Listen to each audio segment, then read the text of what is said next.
Hello. How's everybody doing? So my name's Nektarios, another British accent, a Greek name, and a slight German twang just to confuse people. I've got 45 minutes, and I will talk about, well, if you see the program, it has a very conventional title, which is all about, trends, technology, transformation, blah, blah. It's not about that. It's actually about getting away from the blah, blah, and talking a little bit more about what is reality and where do we see things fail.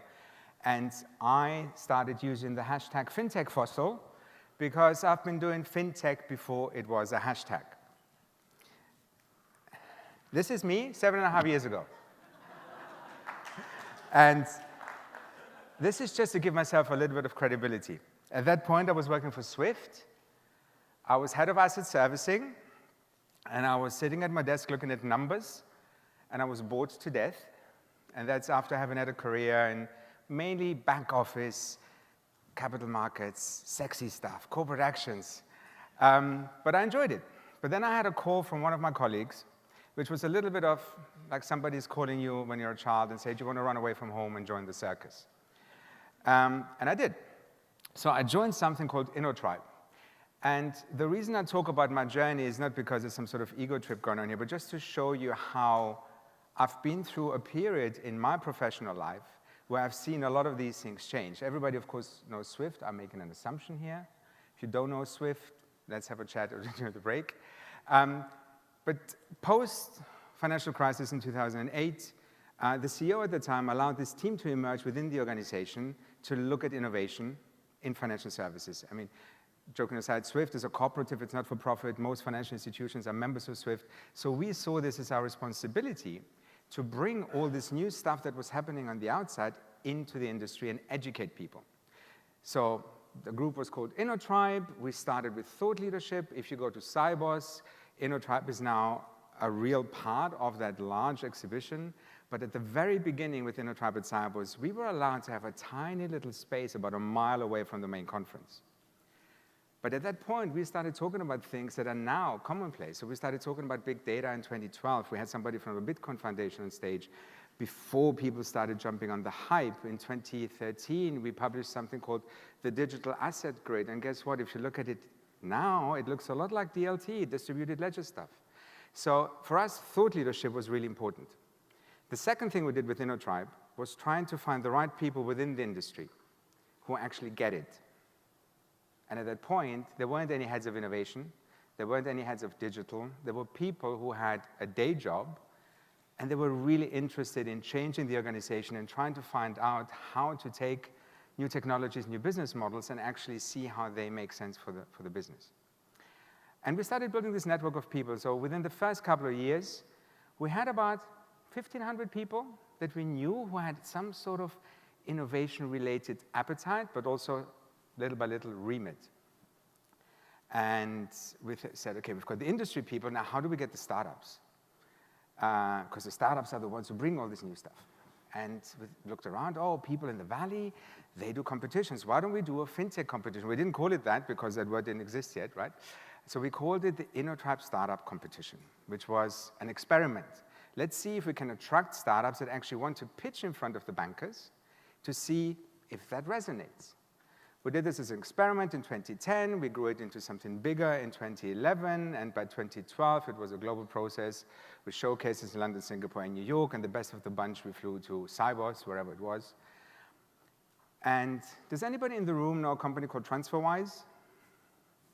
If you're in the UK, you can't miss them. TransferWise is the first FinTech unicorn in the UK. Unicorn being $1 billion US valued company. And we saw TransferWise in our competition in Toronto in 2011 when there were two people that hadn't raised their first seed round, two guys with a lot of attitude, but also a lot of confidence. And they were livid that they didn't win.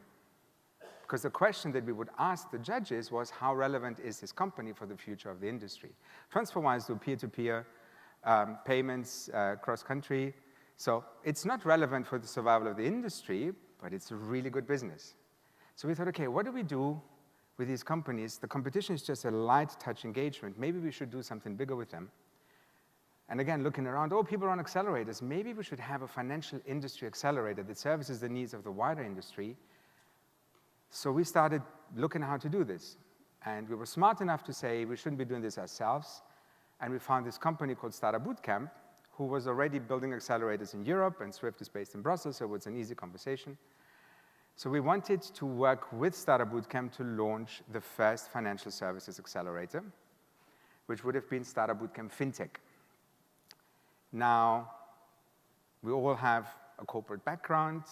You know how things work in corporate, politics, new people, new CEOs, leadership changes. So we had a new executive who just absolutely didn't understand what InnoTribe was about. So we had to justify our existence. We had to re-explain what we want to change the world and all that.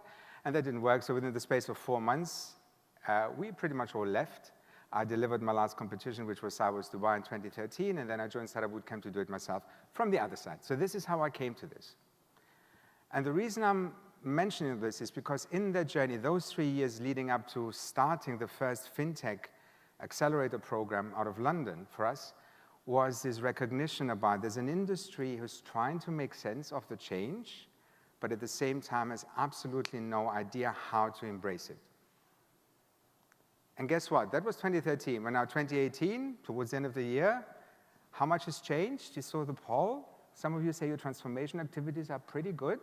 There was one option which was, you must be joking. I was just clicking, you must be joking, you must be joking, because most transformation activities don't work. Because most transformation activities actually don't have real KPIs. But we'll talk about this in a moment. Startupbootcamp is a brand. It's operated by a company called Rainmaker. I'm a partner in Rainmaker, and what we do is corporate innovation. So over the last 5 years, my daily kind of work is talking to large organizations, mainly in financial services and insurance, trying to understand how they look at innovation, how they're approaching it, what are the things that they're trying to achieve. And that's why I thought for today, and this is the first time I'm using this title, let's call the presentation How Not to Do Innovation. And let's talk about a few frustrations of somebody who's been around looking at this industry, operating within the industry for the last 7 years. Now, just for context and to give ourselves a bit of a promotional moment, at the moment we're running FinTech programs around the world. We've got accelerators in London, Singapore, New York, Mumbai, Mexico City, and Amsterdam. And hopefully next week we will be able to publicly announce Dubai for the Middle East. We're working on a few more around the world. We also have InsurTech programs now in London and the US, in Hartford, Connecticut, which isn't the sexiest place in the world. And all these programs do one thing. They bring the two sides together in a very meaningful way. Accelerators, if you don't know what they are, they're high-pressured environments where you take startups in, you work with those startups through a very structured curriculum, a bit like a mini MBA, in a very condensed period, and you want the startups to leave the program being better businesses. In financial services, they need to do more than just go through the steps of very basic principles of how to run a startup, because these are typically startups that are selling into enterprise, so they're B2B companies. And they're typically startups who need the industry to validate the proposition. So if you close your eyes for a moment and just indulge me in this, and just imagine your typical startup, what do you see? I bet you see a couple of young dudes, 20-year-olds, jeans, t-shirts, sitting in a garage coding away. The average age of a founder in Startupbootcamp FinTech globally, 38. The average age of a successful FinTech founder who's managed to raise money into a real business, 43. Startups aren't the young dudes who want to disrupt the industry and kill the banks. FinTech companies are usually founded by people who are in the industry or adjacent, see a problem, recognize that the industry is not going to solve it, and they decide to do it themselves. We had a nice chat outside about talent and how the graduates no longer want to go to the big investment banks, right? They come to us, but they also go to the startups. So increasingly, we also see younger people going into these young businesses because they see this as the real growth opportunity for them personally, but also financially, commercially. But the key thing is that the two sides need to work together, and the two sides don't know how to work together. So what Startupbootcamp does ultimately, especially the value proposition to our industry partners, is we will help you actually build that capability. And we'll talk about capability a little bit more. So here is a bunch of names of companies we work with. So we really have a good feel for where some of these organizations are, how they engage with us. And you see some of the brands, and of course, it's not group-wide. It could be the retail bank, it could be the commercial bank, it could be the wealth and asset management business or the IB. So it's across the spectrum, and it could be different in different geographies. The one thing that they all have in common, nobody's fully figured it out. But that's okay, because it's not easy to figure it out. The question is, what do you do when you have that, oh my God, this is a lot? To do the first step, the second step, how do you build towards something that's a lot more tangible? So, over 70% of the largest companies in the world work with startups. So when we talk about innovation, we focus at the moment in this speech, we'll focus about startups, but innovation is not just about startups. And again, if we were to play around, and if you try to define innovation in your heads, you'll see that people have different definitions. So there's digital transformation initiatives, or digitalization, whatever it is, there's very wishy-washy concepts. So there's also an element about, actually, we first, if we want to have a conversation about innovation, define what it means to the organization. Our view is organizations need to find ways to keep themselves relevant by sustainably renewing themselves and to become better at being ready for anything unpredictable that will come their way. Because the big thing that has changed in the last 10 years is that things are no longer predictable. Things come out of nowhere, and suddenly they're commonplace, they're standard, and you sit there and go, how did that happen? So building capability to be prepared for that, that's our perspective on innovation.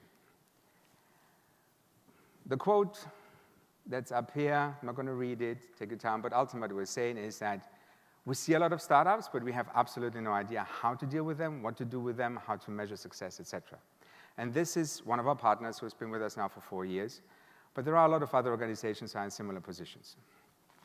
The interesting thing for us is that when we started this, February 2014, as an accelerator, we had success metrics that every accelerator used, which is how many startups get funded, what's the average ticket size, how long are the companies in business, how many do fail, and all this is still valid, still applies. The one thing that we introduced as a concept is success for a FinTech program in a regulated industry with B2B startups should be measured on pilots. How many collaborations at an early stage do you actually get between the two sides to figure out if it works, right? And it doesn't mean that they commercialize. It just means that, hey, I'm doing something cool in peer-to-peer, and the bank goes, interesting, we've heard about peer-to-peer. What do you do? Can we see if we can interface with it? As simple as that. But even now, some organizations struggle with simple things like that. But 25% only of these pilots actually ever turn into commercial engagements. Now, you can overlay this with, out of these 25%, there's probably a handful of companies who do this really well, and that makes the engagement even weaker. So what's going on? Why do we struggle to see success of these FinTech engagements, the collaborations? Because now if you go to conferences, Money 2020, Cybers, whatever, everybody will talk about collaboration. If you look at press releases, every day there's a new pilot being announced, there's a new collaboration being announced. Every bank, every financial institution will talk about the great collaborations they have because they get it now. It's not about disruption, it's about collaboration. And you scratch the surface and you go, well, how much money does it make? Well, it doesn't, because that collaboration is a pilot that's been executed by a team, and it's somewhere in the void. And the reason for this is this. So I'm sure I will be guilty of using some of the terminology, but the noise is unbelievable. People have opinions, people use terminology without really having an understanding about what it means. It's cool to do FinTech. It's cool to be talking about FinTech. But reality is, none of this matters. It doesn't. The key thing is, how does an organization start a process where they look inside and figure out what needs to happen? And maybe some of this will make sense. But if I hear one more bank telling me, hey, we've got a lab, or a garage, or some other cool names, and it's always beanbags. For some reason, beanbags are so uncomfortable. What is it about beanbags? Or foosball table? But that's what is seen as innovation. And actually, that happened to us. So I'll intersperse this without naming the guilty, with certain little snippets. So speaking to the head of innovation of the largest insurer in Latin America, or at least that's what they claim they are, who was in the job for 6 months. He's been with the firm for 3 years, young guy, very ambitious, very driven, got it. In those 6 months, the biggest success in his innovation head journey was to convince facilities to allow him to replace the furniture in his own office with colorful furniture. That was it. Seriously? So, now we're going to talk about my frustrations. That's the heading of this, right? I'm very frustrated with innovation theater. Innovation theater is a lot. Innovation theater is taking executives to Silicon Valley, they get excited, they see big, shiny stuff, and then they come back and say, we need one of those. And one of those could be a lab, one of those could be a $100 million US fund. And a lot of the corporate venture funds we see in the market, in financial services, exists because the competition is doing it. We can have a dedicated hour on why I don't believe in financial services, corporate venture for investments into FinTech, but that's a different story. The second one is, and this is really interesting to observe over the years, that there are no real budgets for the real engagements. And one of the things that has happened over the years is that innovation budgets have shrunk. And they have shrunk because they used to be bigger, they were given to people who didn't really know what they were doing. And at some point, somebody started asking questions about ROI, and there was no real ROI. It's really difficult to pronounce, real ROI. And the reason there were no success metrics was because people didn't really know how innovation works. Because if we talk about innovation, if we talk about change, if we talk about transformation, there are things that shouldn't be measured against direct returns. Learning, how do you quantify learning? How do you quantify engagement? How do you quantify culture and mind change? It's difficult. So there is a bucket that should be allocated to that wishy-washy, soft metric. But at some point, it has to make money. Otherwise, why are we doing this? Now, when we started trying to convince people that you should look at the pilots you're running, people started getting super excited. Goes, yeah, we're running pilots. And then you go further down the track and you go, okay, so you've done the pilots. How have you actually taken the learnings from these pilots and turned them into real insights? One of the largest retail banks in Europe, head of innovation, we're having a beer. I'm saying, mate, I don't think your innovation strategy will actually give you results because you don't have an understanding about how to measure the success. His response was, shut up, I've sold my strategy to the board, I'm not touching it now. And of course, having been on the other side, you know exactly what he's saying, but really, is that the right profile? Is that the right person to actually lead the innovation stream? So finding the right budgets is really important, and now the people who really want to change and really want to move things within the organizations have to beg, borrow, and steal. It's really difficult to dedicate budgets. And even if you have it as part of your remit, the moment you have conflicting priorities, guess what? The first thing to fall off the table, of course, is innovation because it doesn't move the needle, at least not for the quarter. And that's the whole point, the short-sightedness. So let me talk a little bit more about innovation units. I'm timing myself because we don't have a time. I don't want to overrun. Cool. So way back, no innovation heads. No people look at innovation. Now everybody has one. But most organizations, again, don't really have a structure that reflects the setup of the organization. And what do I mean by that? Maybe show of hands if you know if your organization has an innovation team, an innovation unit. A lot of you. Now, how relevant are the activities of that innovation team to your business? Are they relevant? Show of hands. A few. We've lost a few, though, okay? Now, have you seen any results from these innovation teams that actually translate into something that changes the needle, moves the needle for your business? A little bit. The way we see this is that innovation often operates at group level. We've got the group head of innovation, they go to the conferences, they are the thought leaders, they publish blog posts, they've got people who do the social media work. But how does this translate into the real business needs of somebody who leads the, I don't know, the SME lending business, or somebody who leads the research side of the investment bank, or somebody who actually has a wealth management remit? Because the single one thing we hear from the people in the business is that innovation happens somewhere else, but it doesn't affect me. Nobody comes to me and not only doesn't ask what my big problems are, but actually cares about my problems. And there's a structural problem here when you have all these activities at group level and it don't translate into real business relevant activities, because then it's never going to work. Innovation teams sometimes have culture change initiatives that are very closely associated to HR. Again, it's mass kind of excitement, but reality is people walk away, and it was a fun day, because we did some interesting workshops, and we sat on the beanbags. But that's it. That's as far as it goes. And the connection between the two, the business need, the understanding that the culture change will happen when the people see business-relevant change and results, doesn't happen. One of my favorite questions is really always asking these innovation heads, so how do you measure success? And when they start talking about group stuff, again, you go, fine, whatever. The moment they start talking about the business-specific things that they're doing because the retail bank, the corporate bank, et cetera, have a problem, then you feel that somebody's actually getting it. So it's not just about complaining, but there will be more complaints along the journey. The biggest obstacle for all of this is a complete lack of strategic alignment between the group strategy, the business strategy, and whatever innovation strategy happens in the organizations.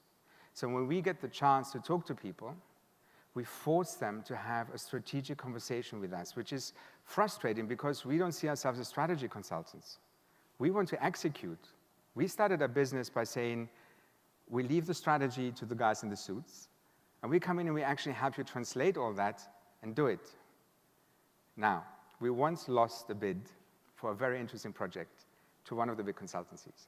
And our internal sponsor sat them down and told them, guys, you didn't win this because you had the better proposition. You won this because of the brand and the company is more comfortable going with a big established name. But what I don't want from you is PowerPoints. And the response was, we can also do Keynote, we can do Prezi. No joke, this happened, right? So, if there is no strategic alignment between the business and the innovation unit, you will never see real results. And the reason we have all these ghost pilots in the ether is because they're usually executed by the innovation team. So nobody actually then takes any of these engagements and brings it into the business. Two other stories. One was, going back to my frustration about corporate venture, we met one of the smaller lending players in the UK that never done innovation. We had a long conversation, very open, very relaxed. This was not about us selling anything. It was really just about getting to know each other. And in this context, I talked about strategic alignment, and I talked about the fact that a lot of investments that we see that happen in that space through corporate venture are not really meaningful investments. That was a good conversation. Everybody walked away with a smile. We bump into each other 6 months later at Money 2020 in Amsterdam. We're having a few beers. And the guy was so excited, I've made 6 investments. It's like, great, how's it going? Well, the business is not really interested in working with them. And I don't understand this because they're strategic investments. And then it took about half an hour to get this gentleman to understand that if the business doesn't care about what you've invested in, they're not strategic investments. So there is something about this lack of strategic alignment which is really, really frustrating. We run a format which is no longer an accelerator in mature markets like in London and New York that we call Colab. And the whole premise is, taking all these learnings into account, that we sit with the business unit, identify the problem, and then we search, we scout companies at the right stage and actually solve the problem. And then we spend 2 weeks eliminating practically all the friction points in this. So this is not about accelerators and hype. This is below the radar, no marketing. You have a problem, we'll find a startup that actually solves the problem.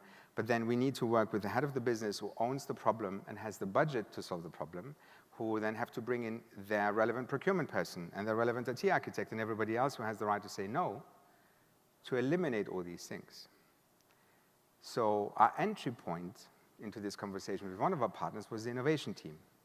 they had told us that one of the big problem areas is digital identity. Everybody relates to that. So they brought in the head of the digital bank, who was super excited. Finally, somebody was looking at the needs for KYC, et cetera, et cetera. 2.5 hours with all people in the room, dates locked in, we go.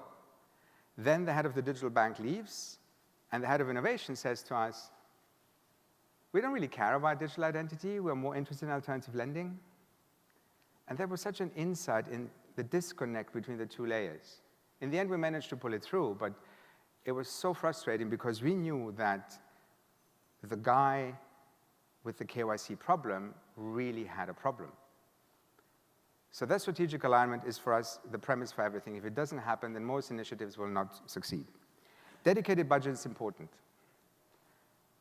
If you don't have a budget that you feel that it actually matters to your business, again, it's going to vanish. Innovation teams can support things. We like innovation teams when they engage with our accelerator programs, but when it comes to solving real problems, it's not going to happen. You need to have budget that nobody's going to touch. Now, we talk about startups. How many in the room have heard of the 3 horizons of innovation? Show of hands. If you haven't, that's okay. A few. Not many. It's a McKinsey thing. The premise is that innovation happens across different time horizons.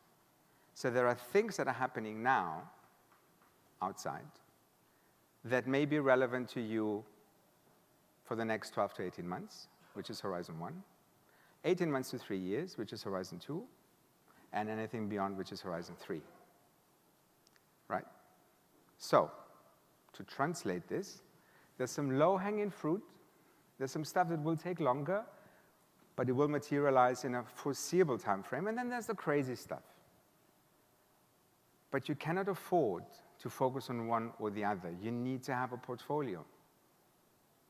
So you cannot get excited by blockchain just because it sounds cool and neglect the stuff that is of immediate relevance, and the other way around. But one of the things we've seen, especially at the beginning of the FinTech hype, is that everybody got excited by the H3 stuff, right? Because it's crazy, it's different. And it allows you to actually look, it's an intellectual challenge, it's exciting. But again, it goes back to, but the business has a problem with identification, with whatever, right? So for us, it's important to build a portfolio of different engagements across the horizons. If you don't do that, again, you're very one-sided and it becomes a box-ticking exercise. We spoke to the global head of strategy of one of the largest banks in the world, out of London. And we had a very, very interesting conversation because they recognized that they were lagging in their innovation activities. And then the second meeting was like, okay, we're doing something now. We're going to do this one thing, and if it succeeds, we're going to do the next thing. And again, it doesn't work like this. You have to do things in parallel because you cannot predict the speed and the take-up. But unfortunately, a lot of organizations still have a very understandably linear approach because that's the way things have always been done. So for us, a portfolio perspective is super important. Another big thing is the recognition of the organization that the problem lies with the organization. Right? It's easy to have this conversationally over a beer or two. Right? Everyone will say, yeah, we're rubbish at doing this and that. But that's not the point. The point is that some of the biggest obstacles to do innovation is procurement, compliance, legal. So what can you do if you see an interesting company, you just want to find out if the technology is actually solid and if it could make sense to you. And if you need to onboard them, they need to go through the same procurement process that will take 12 months and 150 pages to complete that you would apply to, I don't know, an IBM or a Sangad or whatever. But guess what? A lot of organizations have that same filter. The smart organizations actually take a different approach and say, okay, fine, we recognize that this is a company that's been around for 6 months. It's 3 people. They have $200,000 in the bank. They will never tick these boxes, but we can find a way of being able to test the technology quickly and identify if it's interesting or not interesting. And that not interesting is as important. Because sometimes you invest so much time in bringing them on board that after the 12 months to acknowledge that that pilot, after 2 weeks, showed that this isn't for you, people struggle with that. Because it's failure, and it's a bad word. So therefore, getting your house in order in terms of process, in terms of the people looking after this, absolutely important, right? How many people can say no to an engagement that doesn't ultimately affect them? And there's loads. And I like the nodding. There's a few people going, but this is super important. So we have on the one side this enormous appetite for innovation.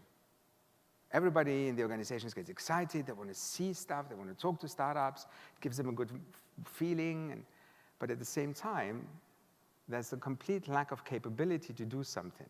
And this gap is enormous. And the best thing any organization can do is look at how they can shorten the gap, make it smaller. So the ones, and one of the questions we get a lot is, so who's good at that? No names. But the ones who are good at that are looking at how they can make that gap as small as possible. And that could be process, it could be people, it could be money. When we started in London, one of our partner banks was one of the larger retail banks in Italy. They had one innovation person in London. They came to us and said, look, this is great, we're engaged, but it's only one person. We'll show up every once in a while. We'll meet the startups. If something interesting, we'll fly them to Italy. It might take 3 months until they get their first meeting. In year 2, they had 2 people who were there pretty much every week. Whenever there was a need to meet somebody, they would actually fly the people in from the mothership in Italy to meet the startups on the ground. In year 3, this became the smoothest process you can imagine because the startups don't have the time.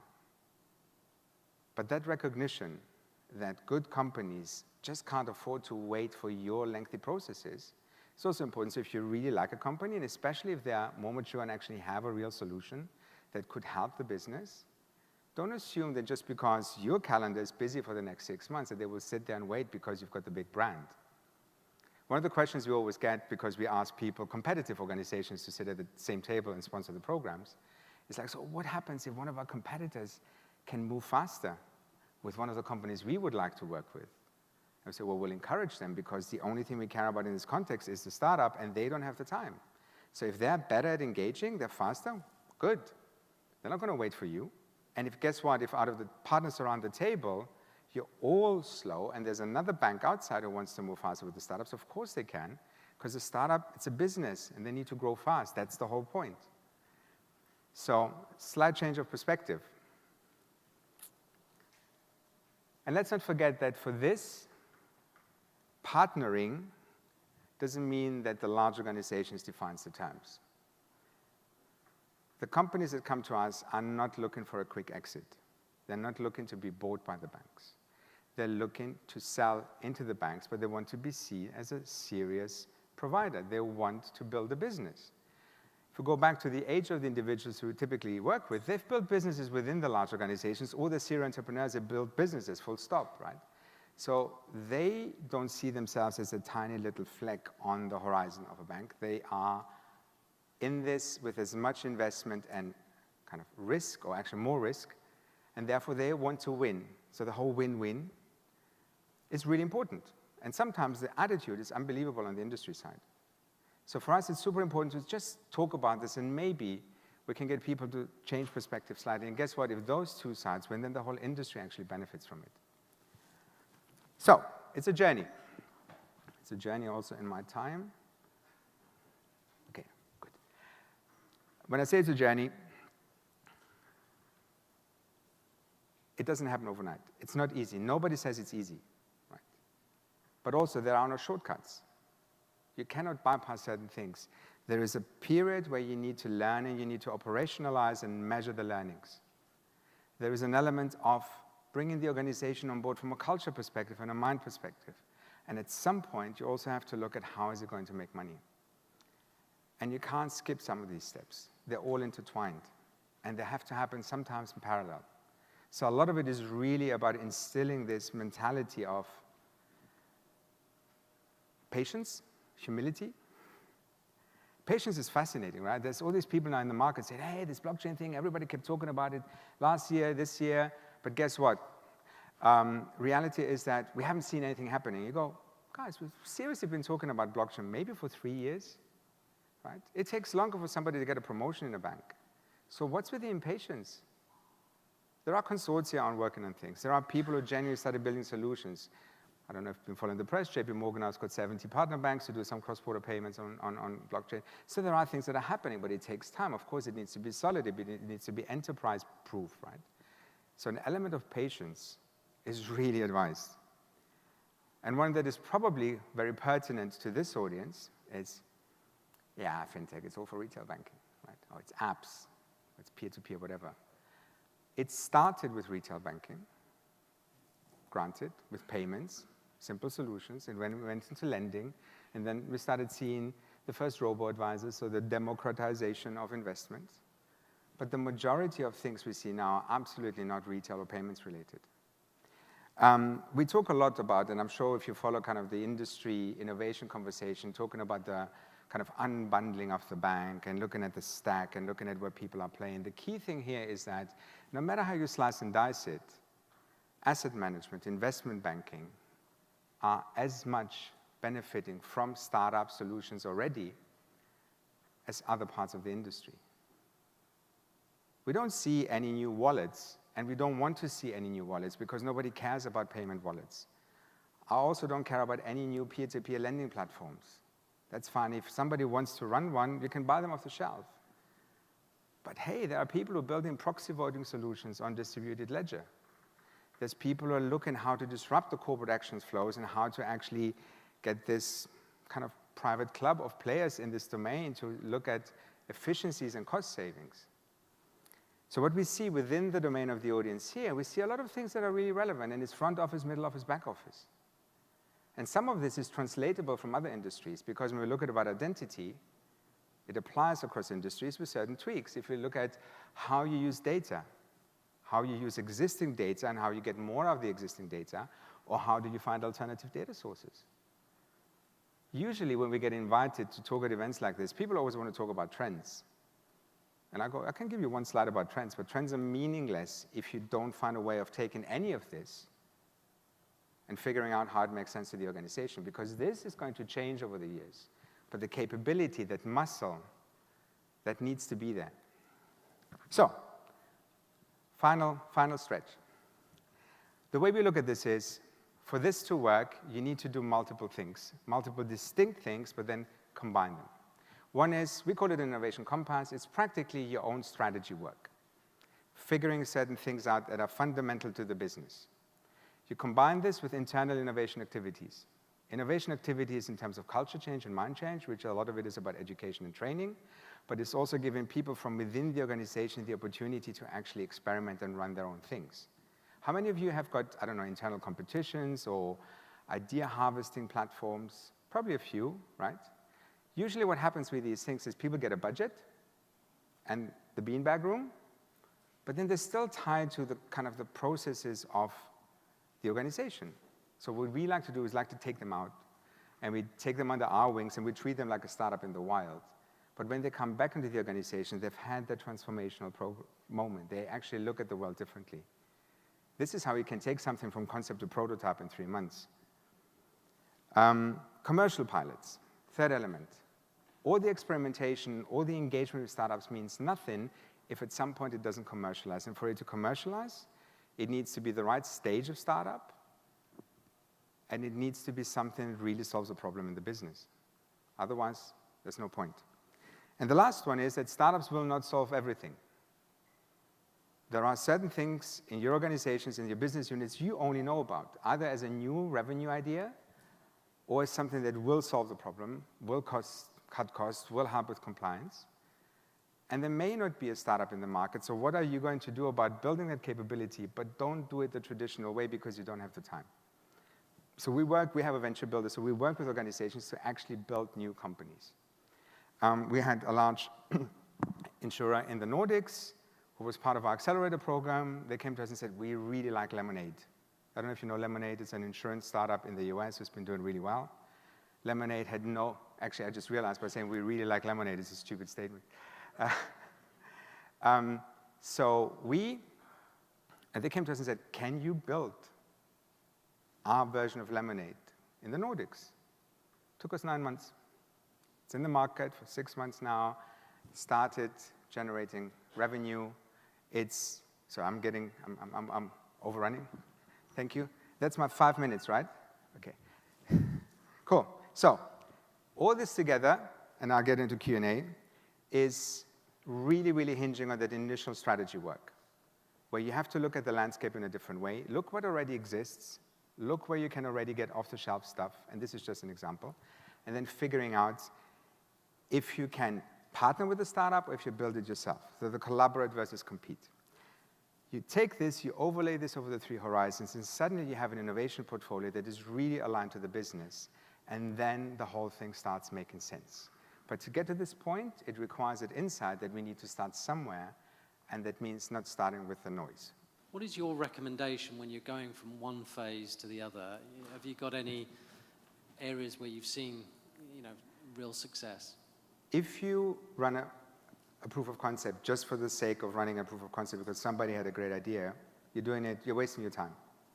The only reason you would run a proof of concept is because it solves a problem, or it's something that looks like potential new revenue, right? And that goes to the point, if you do this, you need to make sure that the person who owns the problem, or who would be the beneficiary of the revenue, is on board. If they're not on board, it will not materialize. But if you do it and you realize the technology or the business model that you're testing doesn't work, the idea wasn't such a great idea, that's absolutely fine. But make sure you record it, because somebody will come back maybe a year or two later with a twist on the idea, and suddenly it makes sense. Because one of the things that's important is timing. A lot of the great ideas we saw 5 years ago vanished, but now we see a new version of that actually makes sense. So alternative credit scoring is an interesting one for us. We had so many alternative credit scoring startups 5 years ago, and very few of them actually managed to build a business. But now you see how the big the big VCs are now doubling down on the few who've been in the market trying to tweak the model, and suddenly it materializes. So it's important to have this recognition. I hope it answers. Yeah, very shy audience, must be the beard. Well, thank you very much. I hope it was insightful. We're around over the break, so just come and talk to me. Thank you very much.